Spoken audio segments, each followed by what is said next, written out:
Hello everyone, welcome back to the run academy. So last lecture के अंदर हमने class 9th ICSE physics का जो चैप्टर नंबर 8 है जिसका नाम है साउंड, उसको हमने स्टार्ट कर लिया था। लास्ट लेक्चर के अंदर हमने स्टडी किया था कि एक्चुअली में साउंड का मतलब क्या होता है और वो कैसे ट्रांसमिट करता है एक मीडियम से दूसरे मीडियम के अंदर। और साथ ही साथ हमने टाइप ऑफ वेव्स के बारे में पढ़ा था, जिसमें था आपके पास लॉन्गिट्यूडनल वेव और साथ ही साथ हमने स्टडी किया था ट्रांसवर्सल वेव के बारे में। आज के लेक्चर के अंदर इसी वेव के रिलेटेड कुछ टर्म्स जो हैं वो हम स्टडी करने वाले हैं। तो बिना कोई टाइम वेस्ट किए चलिए शुरू करते हैं। तो देखिए, लास्ट क्लास के अंदर हमने स्टडी किया था कि जो साउंड है वो एक लॉन्गिट्यूडनल वेव है, एक ऐसी वेव जिसके अंदर जो पार्टिकल्स हैं वो वाइब्रेट करते हैं about it's mean position but in the direction of propagation of wave. मतलब ये कि अगर वेव आपका इस डायरेक्शन में मूव कर रहा है तो जो पार्टिकल्स हैं वो इसी के डायरेक्शन के अलोंग अपने वाइब्रेट करेंगे। ठीक है, तो ये हमने स्टडी किया था लास्ट लेक्चर के अंदर। अब उसके रिलेटेड कुछ टर्म में से पहला टर्म है आपका एम्पलीट्यूड। देखिए, बात ये है कि मान लेते हैं कि इनिशियली जो मेरा पार्टिकल था वो इस पोजीशन पे था, ठीक है। उसके बाद वो आपका मैक्सिमम टू मैक्सिमम यहां तक वो आ सकता है। तो मीन पोजीशन से ये मैक्सिमम जितना डिस्प्लेस हो सकता है एक्सट्रीम पोजीशन तक, उसको ही हम एम्पलीट्यूड कहते हैं। So this is basically what your amplitude. ठीक है, सो इसीलिए यहां पर लिखा भी है the maximum displacement of the particle of medium on either side of its mean position. Either side का मतलब होता है चाहे आप इस तरफ लो चाहे आप इस तरफ लो, तो इन दोनों कंडीशन में ये जो पार्टिकल की मैक्सिमम डिस्प्लेसमेंट होगी उसको हम एम्पलीट्यूड का नाम देते हैं। ये बहुत इंपॉर्टेंट है। और कोई मुझे अगर कहता है कि सर अगर एक्सट्रीम पोजीशन ना हो और किसी भी पर्टिकुलर पॉइंट पर अगर मैं देखूं तो ये क्या होगा, तो मैं कहूंगा बेटा कि आप इसको नॉर्मली डिस्प्लेसमेंट ही कहेंगे। देखिए, समझने वाली बात यह है कि पार्टिकल नॉर्मली अपने मीन पोजीशन से डिस्प्लेस हो रहा है, उसमें से जो ये मैक्सिमम डिस्प्लेसमेंट है उसका एक स्पेशल नाम रखा गया जिसको कहा गया एम्पलीट्यूड। एक बात आपको मैं और बता दूं, क्योंकि हम आइडियल केस स्टडी कर रहे हैं, सो इनमें क्या होता है कि ये जो पार्टिकल है जितना राइट साइड में डिस्प्लेस हुआ है उतना ही वो लेफ्ट हैंड साइड पे ही डिस्प्लेस होगा। तो ये बात आप समझ लीजिए कि दोनों तरफ की जो डिस्प्लेसमेंट है वो एग्जैक्टली सेम होगी। बट अगर मैं एक्चुअल प्रैक्टिस के बारे में बात करूं तो क्या होता है कि धीरे धीरे जो एम्पलीट्यूड है वो आपका डिक्रीज होता रहता है विद रिस्पेक्ट टू टाइम। अब इसके बारे में आप 10th क्लास में स्टडी करेंगे। ठीक है, अच्छा, जहां तक बात रह गई कि इसको रिप्रेजेंट कैसे करते हैं, इसको स्मॉल लेटर ए से रिप्रेजेंट किया जाता है और इसका जो यूनिट है, जो ऐसा यूनिट है वो हमारा मीटर है, बिकॉज डिस्प्लेसमेंट लेंथ को रिप्रेजेंट करता है और लेंथ का यूनिट मीटर होता है। क्लियर। अब जो सेकेंड टर्म हमने स्टडी करना है उसका नाम है time period. By definition it says the time period by a particle of a medium to complete its one vibration is called the time period of wave। देखिए, मैं आपको पहले बता दूं, मान लीजिए कि इनिशियली पार्टिकल यहां पर था, ठीक है, ये है इसकी मीन पोजीशन, मतलब एक वो पोजीशन जहां पे इसको डिस्टर्ब हमने नहीं किया है। उसके बाद मान लेते हैं कि वो अपने एक एक्सट्रीम पोजीशन पे जाता है, मान लो यहां पर जाएगा। फिर मीडियम के अंदर दो प्रॉपर्टीज हैं, एक इलास्टिसिटी और दूसरा इनर्शिया। इलास्टिसिटी की वजह से वो जो पार्टिकल है वो अपने वापस मीन पोजीशन पे आएगा, ठीक है। उसके बाद ड्यू टू इनर्शिया वो फर्दर दूसरे एक्सट्रीम पोजीशन पे जाएगा, फिर इलास्टिसिटी उसको वापस अपनी मीन पोजीशन पर लेकर आता है। तो प्लीज मेरी बात समझने की कोशिश करना, मीन से एक्सट्रीम में जाना, फिर एक एक्सट्रीम से दूसरे एक्सट्रीम में जाना, फिर वहां से दोबारा मीन में आना, इसको कंप्लीट वन वाइब्रेशन कहा जाता है। ठीक है, अब कितना टाइम लग रहा है इस एक वाइब्रेशन को कंप्लीट होने के लिए, उसको टाइम पीरियड कहा जाता है। ठीक है, तो पहली बात, इसको डिनोट करने के लिए हम कैपिटल टी का इस्तेमाल करते हैं और क्योंकि ये टाइम है तो इसका जो ऐसा यूनिट होगा वो हमारा सेकंड होता है। क्लियर, ये दो टर्म समझ में आगे होंगे आपको। नेक्स्ट देखते हैं। नेक्स्ट जो हमने टर्म स्टडी करना है उसका नाम है फ्रीक्वेंसी। अब देखिए, फ्रीक्वेंसी का मतलब होता है the number of vibration made by a particle of medium in 1 second. मतलब क्या? देखिए, मतलब ये है कि मान लीजिए अगर मैं आपसे ये कहता हूं कि 5 सेकंड्स में मान लेते हैं ये 10 वाइब्रेशंस करता है, 10 बार वाइब्रेट करता है 5 सेकंड के अंदर। मुझे पता करना है कि 1 सेकंड में ये कितनी बार आपका वाइब्रेट करता है। तो 1 सेकंड में ये आपका वाइब्रेट करेगा कि आपका करूंगा 10/5 कर दूंगा मैं यहां पर। ठीक है, तो ये बन जाएगा हमारे पास 2 वाइब्रेशंस। सो कहने का मतलब ये हुआ कि 1 सेकंड में ये 2 बार वाइब्रेट करता है। तो ये जो 2 आप यहां पे देख रहे हो वो है उस पार्टिकल की फ्रीक्वेंसी। सो फ्रीक्वेंसी का मतलब होता है कितने number of vibration take place कर रही हैं 1 सेकंड के अंदर। ठीक हो गया। दूसरी बात, इसको हम डिनोट करते हैं या तो एफ के साथ, या तो एन के साथ, या तो लेटर न्यू के साथ। ये ग्रीक लेटर है, इसको हम न्यू बोलते हैं। अब इसका जो एस आई यूनिट है वो होता है आपका दैट इज सेकंड इनवर्स, या हम हर्ट्ज से उसको बेसिकली उसका जो यूनिट है वो हम लिखते हैं। क्लियर हो गया? अच्छा, अब एक बात और मैं आपसे यहां पे शेयर करना चाहूंगा कि टाइम पीरियड और फ्रीक्वेंसी में एक रिलेशन होता है। अब वो रिलेशन क्या है वो मैं आपको बताता हूं। देखिए, जैसे मैंने आपको कहा कि 5 सेकंड्स में आपका 10 वाइब्रेशन मतलब टेक प्लेस करता है। मुझे कैलकुलेट करना है कि एक वाइब्रेशन कितने सेकंड में टेक प्लेस करता है। तो आप क्या करेंगे, उसको 5/10 कर दोगे और आपका आंसर 0.5 सेकंड आपके पास यहां पर आ जाएगा। राइट?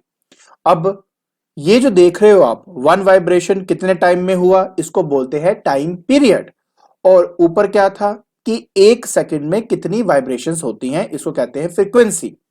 तो कहने का मतलब सिर्फ इतना है कि आपका टाइम पीरियड और फ्रीक्वेंसी ये आपस में इस फॉर्मूला से रिलेट होते हैं कि आपका टाइम पीरियड होगा 1/फ्रीक्वेंसी। तो इसका इस्तेमाल करके आप टाइम पीरियड से फ्रीक्वेंसी या फ्रीक्वेंसी से टाइम पीरियड को फाइंड आउट कर सकते हो। क्लियर हो गया? दूसरी सबसे इंपॉर्टेंट बात, ये लाइन बड़ी अच्छी है जो यहां पे लिखी हुई थी। कहते हैं कि the frequency of a wave is equal to the frequency of the vibration of its source. देखो, सिंपल सी बात है। अगर मैं आपसे यह कहूं कि मेरे पास एक मान लीजिए लाउड स्पीकर है, ठीक है, इसमें से मान लो 10 वेव्स आपकी जनरेट हो रही हैं 1 सेकंड के अंदर। ठीक है, तो जो वेव आपकी प्रोड्यूस हो रही है उसकी फ्रीक्वेंसी क्या होगी? 10 वाइब्रेशन, मतलब 10 हर्ट्ज होगी आपकी। तो कहने का मतलब सिर्फ ये है कि अगर आपकी कोई वेव जो है, मान लो इस कंडीशन में लाउड स्पीकर क्या कर रहा है, साउंड को प्रोड्यूस कर रहा है आपका, ऐसे कंडीशन के अंदर वेव की जो फ्रीक्वेंसी है वो एग्जैक्टली exactly उस सोर्स के फ्रीक्वेंसी के बराबर होगी जो वो वेव प्रोड्यूस कर रहा है। And it actually makes a sense, right? कि मेरे पास एक लाउड स्पीकर है, मान लो वो 10 वेव प्रोड्यूस कर रहा है 1 सेकंड के अंदर, तो जो वेव बनी है उसकी फ्रीक्वेंसी भी क्या होगी? 10 हर्ट्ज ही होगी। तो इस तरीके से हम हमेशा इस चीज को स्टडी करते हैं। अब आप मुझे बोलोगे सर इस लाइन को हमने अभी क्यों स्टडी किया? देखो, उसका रीजन सिर्फ इतना है कि जब एक साउंड वेव आपकी एक मीडियम से दूसरे मीडियम में एंटर करती है, उस पर्टिकुलर टाइम पर, मतलब उस पर्टिकुलर सिचुएशन में आपके वेव की स्पीड चेंज हो जाती है, आपके वेव की वेवलेंथ चेंज हो जाती है। जो एक फैक्टर है जिसमें कभी कोई चेंज नहीं आता वो है फ्रीक्वेंसी ऑफ द वेव। और वो इसीलिए नहीं आता क्योंकि the frequency of the wave depends upon the source. Source कितनी वेव प्रोड्यूस कर रहा है, फ्रीक्वेंसी उस पर डिपेंड करती है। ठीक है, so that is the reason why when a sound travels from one medium to another medium its frequency never change. तो ये समझना हमारे लिए बहुत ही इंपॉर्टेंट है। एंड दूसरा सबसे इंपॉर्टेंट बात, कहते हैं it is the characteristic of its source which produces the disturbance. ठीक है, तो ये सोर्स की कैरेक्टरिस्टिक है जो एक्चुअली डिस्टर्बेंस को प्रोड्यूस करेगा। एक बात आपने भी याद रखनी है please, it does not depend on the amplitude of vibration. मतलब जो फ्रीक्वेंसी है वो सिर्फ और सिर्फ आपका सोर्स के डिस्टर्बेंस पे डिपेंड करता है, ठीक है, आपके टाइम पीरियड पे डिपेंड करता है, ये कोई एम्पलीट्यूड पे डिपेंड नहीं करता, नेचर ऑफ मीडियम पे डिपेंड नहीं करता, जो जिस पर्टिकुलर मीडियम में वेव आपकी ट्रेवल कर रही है। ठीक है, सो ये बात हमेशा याद रखना, it doesn't depend upon amplitude, दूसरा it does not depend upon the nature of the medium in which the wave propagates. I hope आपको फ्रीक्वेंसी के बारे में समझ में आ गया होगा। गुड, चलिए अब आगे देखते हैं। नेक्स्ट हमने स्टडी करना है वेव लेंथ के बारे में। अब देखिए, वेवलेंथ की डेफिनेशन बिल्कुल साफ साफ बताती है, कहता है the distance travelled bye the wave in one time period of vibration of the particle of the medium is called its wavelength. मतलब ये है, आपको मैंने बताया था कि मान लो पार्टिकल आपका मीन पोजीशन पे होता है, मीन से वो एक्सट्रीम जाएगा, एक्सट्रीम से दूसरे एक्सट्रीम में जाएगा, उसके बाद वो मीन में आएगा, राइट, यही हमने पढ़ा था। तो जितना टाइम लगता है ये एक कंप्लीट वाइब्रेशन के लिए, उसको टाइम पीरियड कहते हैं। उस एक टाइम पीरियड के अंदर जो वेव है वो कितना डिस्टेंस ट्रेवल कर लेती है, उसको वेवलेंथ कहा जाता है। वेवलेंथ को रिप्रेजेंट करने के लिए या उसको डिनोट करने के लिए हम यहां पर लैम्डा का इस्तेमाल करते हैं, लैम्डा। ठीक है, इसको लैम्डा से हम बेसिकली डिनोट करते हैं। क्योंकि ये डिस्टेंस है तो इसका यूनिट क्या होगा, आपका मीटर होगा। और एक सबसे इंपॉर्टेंट बात, मैंने आपको फ्रीक्वेंसी के बारे में क्या बताया था, फ्रीक्वेंसी के बारे में बताया था कि वो कभी भी मीडियम पर डिपेंड नहीं करती जिसमें वो ट्रेवल करने वाली है, लेकिन जो वेवलेंथ है आपका, जो वेलोसिटी है या जो स्पीड बेसिकली आप जो कहना चाहते हो, वो आपकी डिपेंड करती है मीडियम पर, कि किस मीडियम के अंदर वेव आपकी ट्रेवल करेगी। देखिए, मैंने आपको दो तरह के वेव्स बताए थे, एक लॉन्गिट्यूडनल बताया था, एक आपको ट्रांसवर्सल के बारे में बताया था। लॉन्गिट्यूडनल के बारे में मैंने साफ साफ बताया था कि एक्चुअली इसमें पार्टिकल क्या करते हैं, टू एंड फ्रो मोशन करते हैं in the direction of propagation of मतलब मोशन ऑफ द वेव, तो उसको लॉन्गिट्यूडनल वेव कहते हैं। और इसमें क्या बनता था, एक ऐसा रीजन जहां पर आपके पार्टिकल नजदीक नजदीक है और एक ऐसा रीजन जहां पे पार्टिकल दूर दूर है। जहां पे नजदीक होते हैं उसको कंप्रेशन कहते हैं, जहां पर दूर दूर होते हैं उसको हम रेयरफेक्शन का नाम देते हैं। क्लियर?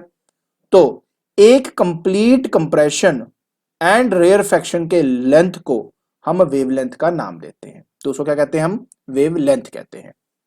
अच्छा, फिर मैंने आपको ट्रांसवर्सल नेचर के बारे में बताया था, ट्रांसवर्सल वेव के बारे में बताया था, एक ऐसी वेव जिसमें पार्टिकल्स वाइब्रेट करते हैं perpendicular to the direction of propagation of wave. ऐसे कंडीशन में जो वेव बनती है वो कुछ इस तरह से बनती है, हमने इसको स्टडी किया था, राइट। अगर आपको याद हो तो इस वाले को हमने क्या कहा था, क्रस्ट, और इसको हम नीचे वाले को कहा था हमने ट्रफ। तो एक कंप्लीट क्रस्ट और ट्रफ का जो लेंथ होता है उसको भी वेवलेंथ ही कहा जाता है और उसको हम लैम्डा से रिप्रेजेंट करते हैं।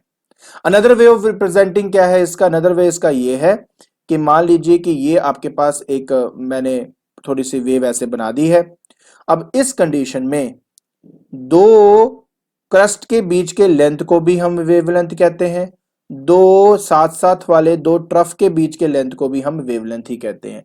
तो एक कंप्लीट वेव को भी वेवलेंथ कहते हैं, दो कॉन्जिक्यूटिव क्रस्ट के बीच के लेंथ को भी वेवलेंथ कहते हैं, दो कॉन्जिक्यूटिव ट्रफ्स के बीच के लेंथ को भी हम वेवलेंथ कहते हैं। ठीक है, तो इसमें कंफ्यूज बिल्कुल नहीं होना आपने ये बात समझ लिया। उसी तरह लॉन्गिट्यूडनल में भी दो कंप्रेशंस के बीच के लेंथ को हम क्या बोलेंगे, हम उसको भी वेवलेंथ कहते हैं। दो रेयरफेक्शन के बीच के लेंथ को भी क्या बोलेंगे, उसको भी वेवलेंथ कहेंगे। ठीक है, तो इस तरीके से हम इसको स्टडी करते हैं।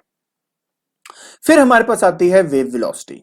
ठीक है, कहता the distance travelled by wave in 1 second. देखिए, अब इसमें काफी लोग कंफ्यूज होते हैं कि वेव लेंथ और वेव वेलोसिटी में क्या डिफरेंस है। दोनों में सबसे बड़ा डिफरेंस ये है कि जब हम वेव लेंथ के बारे में बात करते हैं तो हम कहते हैं इन 1 टाइम पीरियड, और जब हम वेव वेलोसिटी की बात करते हैं तो हम कहते हैं इन 1 सेकेंड। तो दोनों में फर्क है। ठीक है, सो जो वेव आपकी ट्रेवल करती है 1 सेकेंड के अंदर उसको हम बोलते हैं वेव वेलोसिटी। क्लियर हो गया? हाँ, एक बात ये लाइन बड़ी अच्छी कहता है कि it is the speed with which the energy is transferred from one place to another place by the wave motion. आप अच्छी तरह जानते हो, हमने स्टडी किया था कि पार्टिकल्स खुद आपके ट्रेवल नहीं करते एक पॉइंट से दूसरे पॉइंट के अंदर, जो ट्रेवल करती है वो है आपकी एनर्जी। एनर्जी आपकी ट्रेवल करती है from one place to another place. तो जिस स्पीड से वो ट्रेवल करेगी उसको हम वेव वेलोसिटी या वेव स्पीड के नाम से हम जानते हैं। क्लियर हो गया। अच्छा, दूसरी सबसे इंपॉर्टेंट बात जो आपको समझनी है, कई लोग ना इसको इस चीज से गलत इंटरप्रेट कर देते हैं कि जो पार्टिकल है ना, जो अपनी ही मीन पोजीशन पे वाइब्रेट कर रहा है, जैसे मान लो यहां से यहां गया तो यहां से यहां जाने में जो इसकी वेलोसिटी होगी, कई लोग मानते हैं कि ये वेव वेलोसिटी है। गलत। इसको पार्टिकल वेलोसिटी कहते हैं, जो आप 11th क्लास में पढ़ोगे, और उसका और वेव वेलोसिटी में क्या रिलेशन है वो भी आप आगे जाके पढ़ोगे, नोट आपकी क्लास में 11th क्लास में आप इसको स्टडी करोगे। सो कहने का मतलब क्या है कि पार्टिकल की वेलोसिटी को पार्टिकल वेलोसिटी कहते हैं। वेव जो एनर्जी आपकी ट्रांसमिट हो रही है, जिस स्पीड से जिस वेलोसिटी से ट्रांसमिट हो रही है, उसको हम वेव वेलोसिटी कहते हैं। अब कई लोग मुझे कहेंगे कि सर आप कभी स्पीड बोल देते कभी वेलोसिटी, तो प्लीज मेरी बात समझने की कोशिश करो। अगर एक वेव एक वन पर्टिकुलर डायरेक्शन में मूव कर रही है तो स्पीड और वेलोसिटी दोनों सेम होगी, लेकिन अगर डायरेक्शन चेंज होती रहेगी तो वो फिर स्पेसिफिकली वहां पे वेलोसिटी ही बोलते हैं, जो कि इस कंडीशन में होता है। वेव कभी भी एक पर्टिकुलर डायरेक्शन में मूव नहीं करती है, हमेशा वो कैसे मान लो, अगर मैं किसी पॉइंट पर अगर मैं पत्थर डालता हूं तो जो वेव प्रोड्यूस होती है वो किसी एक डायरेक्शन में तो नहीं जाती, वो सभी डायरेक्शन में जाती है। क्योंकि वो सभी डायरेक्शन में जाती है इसलिए हम वेव वेलोसिटी बोलते हैं, वेव स्पीड नहीं बोलते हैं। ठीक है, मान लिया। और एक बात और समझ लीजिए please, velocity is a vector quantity. तो वेलोसिटी अगर वेक्टर क्वांटिटी है तो उसमें एक मैग्नीट्यूड होता है, उसमें एक डायरेक्शन होती है। वेलोसिटी का जो मैग्नीट्यूड होता है उसको स्पीड कहा जाता है। तो कभी कभार पढ़ाते पढ़ाते कभी हम स्पीड बोल देते हैं, कभी हम वेलोसिटी बोल देते हैं, क्योंकि कभी हम डायरेक्शन को इंक्लूड करते हैं, कभी हम डायरेक्शन को इंक्लूड नहीं करते, सिर्फ इसी वजह से। Otherwise wave velocity is the right term, बोलना यही चाहिए हमें। ठीक हो गया, गुड। अब जहां तक बात रहेगी इसको डिनोट कैसे करते हैं, हम उसको वी लेटर से डिनोट करेंगे, कैपिटल वी से रिप्रेजेंट करते हैं। अच्छा, ऐसा यूनिट क्या है, मीटर पर सेकंड, जो कि नॉर्मली होता है आपका। ठीक है। एंड जो वेव वेलोसिटी है is constant for a given medium, लेकिन मोर स्पेसिफिकली कहा जाए तो अगर होमोजीनियस मीडियम हो तो बिल्कुल सही माना जाएगा। बट नॉर्मल मीडियम में क्या, तो अगर अगर हेट्रोजीनियस मीडियम हो, मतलब कहीं पे डेंसिटी कम है कहीं पे डेंसिटी ज्यादा है, तो उस केस में वेव वेलोसिटी कांस्टेंट नहीं रहती है। ठीक है। दूसरी बात, वेव कितना तेजी से मूव करेगा वो इस बात पे डिपेंड करता है कि उस मीडियम की इलास्टिसिटी क्या है, उसकी डेंसिटी क्या है, और ये मैं आपको नेक्स्ट लेक्चर में अच्छे से समझाऊंगा। ठीक है। बस एक बात अभी याद रख लीजिए कि एक सेकंड में एक वेव कितना डिस्टेंस ट्रेवल करती है उसको हम वेव वेलोसिटी का नाम देते हैं। डन, आगे चले। गुड। फिर हमारे पास आता है डिस्प्लेसमेंट टाइम ग्राफ और डिस्प्लेसमेंट डिस्टेंस ग्राफ। प्लीज इस बात को समझने की कोशिश करना। ठीक है। अब इस कंडीशन में क्या होता है, इस कंडीशन में क्या है कि देखो एक पार्टिकल है, यहां से यहां गया, यहां से यहां आया, फिर यहां से यहां आया। ठीक है। जब वो यहां था तब टाइम टी इक्वल टू 0 था, आपने स्टॉप वॉच ऑन कर लिया, पार्टिकल यहां पे पहुंचा, फिर यहां पहुंचा, फिर यहां पहुंचा, तो आपके पास एक कंप्लीट टाइम पीरियड मिल गया, दैट इज कैपिटल टी। बात ठीक है, समझ में आ गया। इस कंडीशन में आप क्या देख रहे हो, इस कंडीशन में मैं ये देख रहा हूं कि जब एक पार्टिकल यहां से यहां गया तो पहले उसकी डिस्प्लेसमेंट बढ़ी, तो जो कि चीज आप यहां पे भी देख सकते हो, पहले इसकी डिस्प्लेसमेंट क्या हुई, बढ़ी। उसके बाद वो जब वापस आया तो डिस्प्लेसमेंट कम होती जा रही है। ठीक है, डिस्प्लेसमेंट आपकी कम होती जा रही है, यहां तक कम हो गया। उसके बाद जब वो यहां से दूसरे एक्सट्रीम में गया तब इसकी डिस्प्लेसमेंट बढ़ी, लेकिन आप जानते हो displacement is a vector quantity. अगर आप अपनी मीन पोजीशन से ऑपोजिट डायरेक्शन में जाओगे तो माइनस साइन इंक्लूड करना पड़ता है, because it is a vector quantity. तो इसलिए ये नीचे की तरफ गया। अब इस पॉइंट पे क्या हुआ, इस पर्टिकुलर पॉइंट पर ये मैक्सिमम डिस्प्लेस हो चुका है, फिर वो वापस आया, फिर वो वापस आया। ठीक है। और यहां पे जाके उसकी पूरी वेव एक कंप्लीट होती है, मतलब एक वाइब्रेशन में पूरा एक अपर क्रस्ट मिलता है, एक लोअर क्रस्ट आपको मिलता है यहां पर। क्लियर हो गया। हाँ, जहां तक एम्पलीट्यूड की बात थी, मैंने क्या कहा था कि मैक्सिमम डिस्प्लेस करना, तो देखिए यहां पर वो मैक्सिमम डिस्प्लेसमेंट है, तो इसको हम हमेशा एम्पलीट्यूड कहते हैं और ए से रिप्रेजेंट करते हैं। क्लियर हो गया जी, गुड। एक कंप्लीट वेव को जो टाइम लगता है उसको टाइम पीरियड कहते हैं, और आप देख सकते हो यहां पर कि यहां से शुरू हुआ और यहां पर पूरी वेव खत्म, और नीचे जो टाइम दिख रहा है यहां पे आपको टाइम पीरियड दिखाया हुआ है। सिमिलरली दो कॉन्जिक्यूटिव क्रस्ट के बीच के लेंथ को अगर मैं टाइम एक्सेस पे देखूं तो वो भी मेरा टाइम पीरियड है, अगर मैं दो ट्रफ के देखूं तो भी टाइम पीरियड है। ठीक है, इस तरीके से इसको देखा जाता है। गुड। अब आगे समझिए, नीचे वाला ग्राफ का कहता, नीचे वाला ग्राफ आपका ये कहता कि देखो अगर आपको याद हो हमने क्या किया था कि जब आप किसी स्टोन को पॉन्ड में गिरते हैं तो क्या होता है, वहां पे रिपल्स क्रिएट होते हैं, रिपल्स आपके ऐसे ट्रेवल करती है, राइट। तो हमने क्या किया, जैसे वो यहां पर गिरा, वेव्स बन रही थी, तो मैंने एक पिक्चर खींच ली, वहां पर एक स्नैपशॉट ले लिया, ठीक है। उस स्नैपशॉट को मैं भी यहां पे स्टडी कर रहा हूं। तो मतलब ये कि मीन पोजीशन से राइट साइड पे अगर मैं जा रहा हूं, यहां पे मैं जा रहा हूं, तो ये क्या ट्रेवल कर रहा हूं, मैं डिस्टेंस ट्रेवल कर रहा हूं मैं।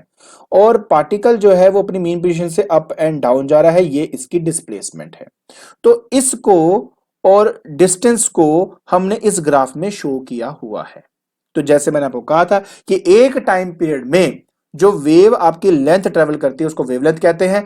तो हमेशा याद रखना, हमेशा, कि अगर मैं डिस्प्लेसमेंट टाइम ग्राफ की बात कर रहा हूं और एक वेव की लेंथ अगर मैं कंसीडर करता हूं, तो हम उसको टाइम पीरियड कहते हैं। और अगर मेरे पास डिस्प्लेसमेंट डिस्टेंस ग्राफ है, तो एक पूरी वेव की लेंथ को मैं यहां पर वेव लेंथ कहूंगा। प्लीज समझना कि अगर डिस्प्लेसमेंट टाइम ग्राफ है तो पूरी एक वेव की जो एक्स एक्सिस पे लेंथ होगी वो टाइम पीरियड रिप्रेजेंट करेगा और वो सेकंड्स में होगा। और अगर मैं बात करूं डिस्प्लेसमेंट डिस्टेंस ग्राफ की, तो उस कंडीशन के अंदर जो वेव की लेंथ होती है वो हमारा वेव लेंथ होता है। एंड उसको उसका जो यूनिट जो होता है वो हमारा मीटर होता है। आई होप आपको अच्छी तरह समझ में आ गया होगा डिस्प्लेसमेंट टाइम ग्राफ का मतलब क्या है और डिस्प्लेसमेंट डिस्टेंस ग्राफ का क्या मतलब है। क्लियर? गुड। अब अब हमने स्टडी करना है relationship between the wavelength, wave velocity and frequency. तो चलिए जल्दी से हम कर लेते हैं। देखिए सबसे पहली बात, अगर मैं बात करता हूं वेवलेंथ की, वेवलेंथ की, तो लैम्डा से उसको रिप्रेजेंट करते हैं और हम कहते हैं that is the distance, distance travelled by a wave in T seconds, in T seconds, right. अब समझने की प्लीज यहां पे कोशिश करना, यहां पर हम बात कर रहे हैं the distance travelled by a wave in T seconds. अब एक सेकंड में वो कितना मूव करता है, वो तो होती है आपकी वेव वेलोसिटी, है ना। मैं यहां पे लिख देता हूं, इसको लिख, ऐसे कैसे लिख सकता हूं, इसको लिख सकता हूं the distance travelled by a wave in 1 second into T second. Simple सी बात है। देखो अब समझने वाली बात यह है, मुझे टी सेकंड में कितना डिस्टेंस ट्रेवल करेगा वो फाइंड करना है। अगर मुझे पता हो कि एक सेकंड में वो कितना ट्रेवल करेगा, अगर मान लो मैं कह दूं कि एक सेकंड में वो 4 मीटर ट्रेवल करता है, तो 5 सेकंड में कितना ट्रेवल करेगा, ऑटोमेटिकली 20 मीटर ही ट्रेवल करेगा ना आपका।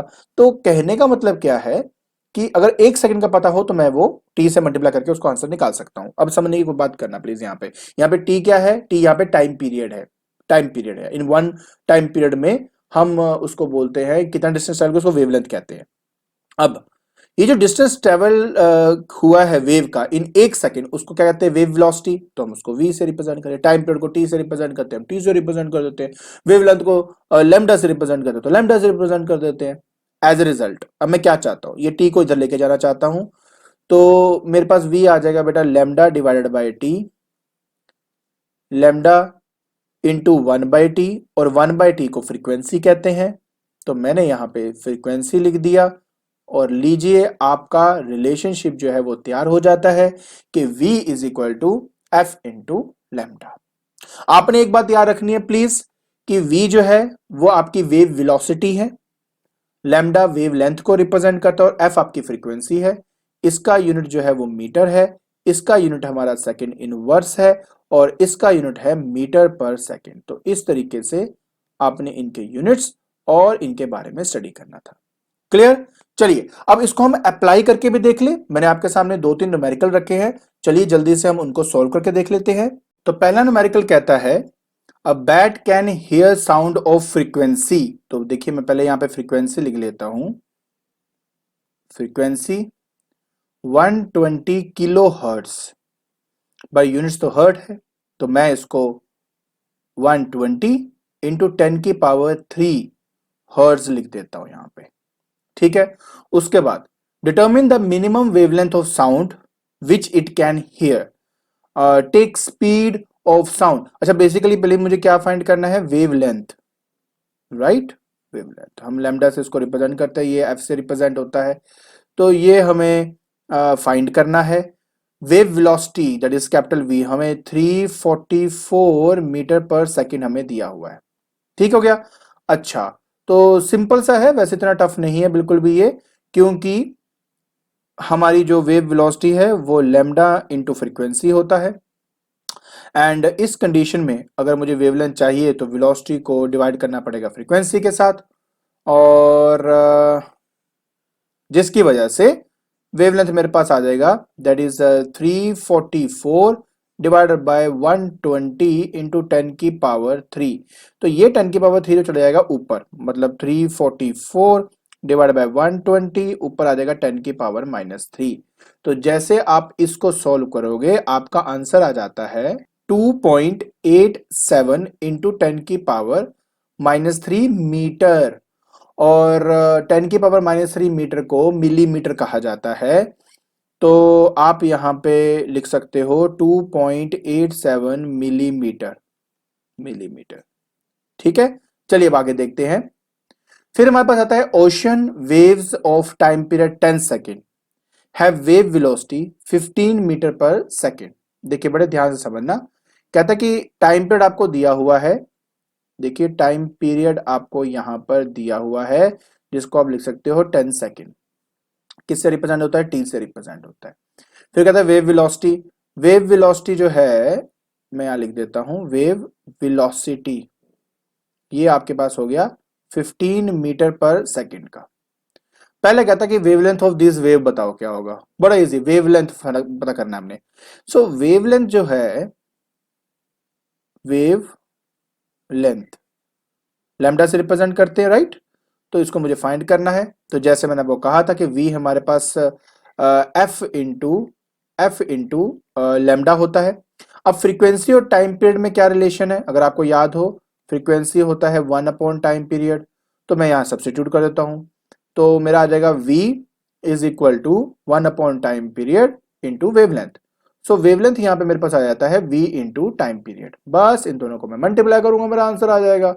देखिए तो पहले पार्ट में मैं क्या करूंगा, wavelength will be equal to velocity, velocity कितनी है 15 metre per second, metre per second, और साथ में आपके पास टाइम पीरियड क्या है 10 सेकेंड का, आपका ये कैंसिल हो गया, आंसर आपके पास 150 मीटर आ जाता है जो कि आपकी वेवलेंथ है। ठीक हो गया, गुड। अब नेक्स्ट बड़े ध्यान से देखना, नेक्स्ट वाला पार्ट कहता the horizontal distance between a wave crust and it's adjoining wave trough. इसको समझना बहुत इंपॉर्टेंट है।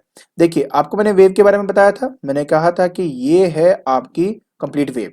अच्छा मैंने कहा था कि यहां से लेके यहां तक की जो लेंथ को वेव लेंथ कहते हैं, राइट। उससे आधे वाले को हम क्या कहेंगे, λ/2, मतलब समझने की कोशिश करो कि ये पूरा आपका क्या है, वेवलेंथ लैम्डा है, हाफ हो जाएगा बेटा λ/2 आपका यहां से तहां तक, और उससे आधा ये क्या हो जाएगा बेटा आपका λ/4, यहां से यहां तक क्या है, सिर्फ λ/4 है, आधा आधा आधा मैं करते जा रहा हूं यहाँ पे। अब पता है वो मुझे क्या कह रहा है, मुझे कह रहा है कि यहां से लेके यहां तक का आपको लेंथ पता करना है, तो आधा पोर्शन जो है वो λ/4 का होता है, तो ये λ/4 है, ये λ/4 है आपका, तो λ/4 प्लस λ/4 बिकम्स λ/2। तो मेरा कहने का मतलब है कि सेकंड पार्ट में आपने क्या करना है, आपको हॉरिजॉन्टल डिस्टेंस पता करना था ना, सो दैट विल बी λ/2। तो लैम्डा आपको 150 दिया हुआ है, इसको डिवाइड बाय 2 कर दीजिए, 75 मीटर, ये आपका रिक्वायर्ड आंसर आ जाएगा। क्लियर हो गया। चलिए अब हम अपना नेक्स्ट न्यूमेरिकल देखते हैं। सो नेक्स्ट न्यूमेरिकल में कहता है the wave pulse of frequency, तो फ्रीक्वेंसी दी हुई है, तो मैं लिख ही देता हूं, आपका फ्रीक्वेंसी एफ से रिप्रेजेंट होता है, और ये हो गया हमारा 200 हर्ट्ज, ठीक है। On strings moves a distance 8 metre in 0.05 second. अच्छा तो डिस्टेंस आपको दिया हुआ है इस बार, कितना 8 मीटर, और टाइम आपको दिया, देखो टाइम पीरियड नहीं बोला हुआ इन्होंने, सिर्फ टाइम बोला है, 0.05 सेकेंड आपके पास आ गया। Calculate the velocity of the pulse, अरे आसान है ये। देखिए जो वेलोसिटी है अब क्योंकि भी देखो यहां पर ये तो नहीं बताया कि किस किस डायरेक्शन में जा रहा है, डायरेक्शन का कोई नाम नहीं लिया, तो वेलोसिटी फाइंड कर लो चाहे आप स्पीड फाइंड कर लो, बात आपकी एक ही है। तो इसलिए हम यहां पे यूज करेंगे distance over time, time taken. ठीक है जी। अब इस कंडीशन में क्या हुआ, डिस्टेंस कितना है 8 मीटर का, टाइम कितना है आपका 0.05 सेकेंड का। तो जब आप इसको सोल्व करते हो आपका आंसर 160 मीटर पर सेकेंड आ जाता है। ठीक है, तो इस तरह से आपने अपना पहला पार्ट करना था। दूसरा पार्ट तो आसान ही, देखिए वेलोसिटी पता लग गई, वेवलेंथ पता करनी है, फ्रीक्वेंसी दी हुई है। तो मैंने आपको बता ही दिया कि आपको पता कि आपकी जो वेव वेलोसिटी है डिवाइड बाय मैं फ्रीक्वेंसी कर दूंगा तो मेरा वेवलेंथ आ जाएगा। तो देखिए यहां पर है 160, फ्रीक्वेंसी 200, इसको कैंसिल कर देता हूं, तो आंसर आपका यहां पे 0.8 मीटर आ जाएगा। तो इस तरीके से आपने अपना ये न्यूमेरिकल करना था। आई होप आपको ये न्यूमेरिकल, ये जो थ्योरी है, ये रिलेशन है, ये समझ में आ गया होगा। ठीक है, तो आज के लेक्चर के अंदर हमने पार्ट ए के जो कुछ और टॉपिक्स हैं उनको हमने डिस्कस कर लिया है। आज के लेक्चर के अंदर हमने स्टडी किया कि क्या वो टेक्निकल टर्म्स हैं, क्या टर्म्स हैं related to the wave motion. साथ ही साथ हमने रिलेशन पता किया वेव वेलोसिटी का, वेवलेंथ का, फ्रीक्वेंसी का, और उनको अप्लाई करके देखा बाय डूइंग दीज न्यूमेरिकल्स। अगर आपको मेरी वीडियो पसंद आ रही है तो please like it, share it and subscribe it. आज के लिए बस इतना ही। Thank you so much.